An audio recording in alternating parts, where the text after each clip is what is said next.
आप देख रहे हैं अल्फा डिफेंस हिंदी में आपका स्वागत है। आज के इस वीडियो में हम लोग बात करेंगे भारतीय वायुसेना की तरफ से रिलीज किए गए एक वीडियो के बारे में। 2 दिन पहले भारतीय वायुसेना ने एक डॉक्यूमेंट्री रिलीज की थी और इस डॉक्यूमेंट्री के एंड में एक मिशन दिखाया गया था। इस फुटेज को मैंने डॉक्यूमेंट्री वाले वीडियो से निकालकर एक सेपरेट वीडियो के तौर पर अपलोड किया था और आप में से कई लोगों ने इस चीज को सही तरीके से गेस भी किया था। लेकिन बहुत सारे लोगों की तरफ से क्वेश्चन आ रहा था कि एग्जैक्टली है क्या और यहाँ पर क्या दिखाने की कोशिश की गई है। तो इस वीडियो के दौरान हम लोग इसी चीज को समझेंगे।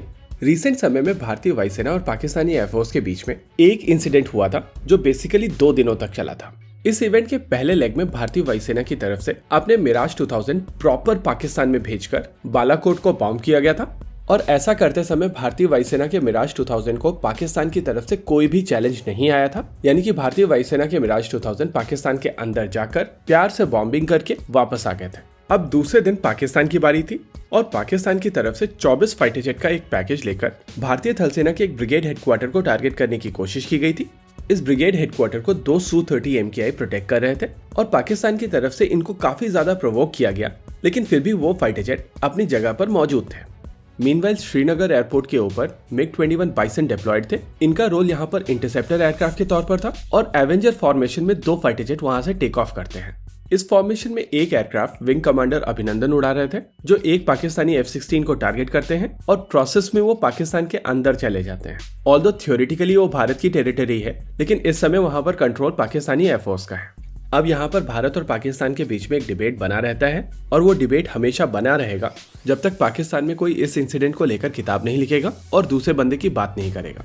देखिए, भारतीय वायुसेना की तरफ से हमेशा कोशिश की जाती है कि चीजों को ट्रांसपेरेंट रखा जाए और उनकी तरफ से अपनी कमियों को एक्सेप्ट किया जाता है। इस इंसिडेंट के दौरान भारतीय वायुसेना की तरफ से अपनी 2 कमियों को एक्सेप्ट किया गया था। पहली, यहाँ पे जो इंटरसेप्टर एयरक्राफ्ट ऑपरेट कर रहे थे वो प्रैक्टिकली 3.5 जनरेशन के फाइटर जेट थे और दूसरा, ये सॉफ्टवेयर डिफाइंड रेडियोस कैरी नहीं कर रहे थे। इस समय श्रीनगर एयरबेस से MiG-21 बाइसन हटा दिए गए हैं और उनकी जगह पर MiG-29 UPG एयरक्राफ्ट को वहां पर डिप्लॉय कर दिया गया है।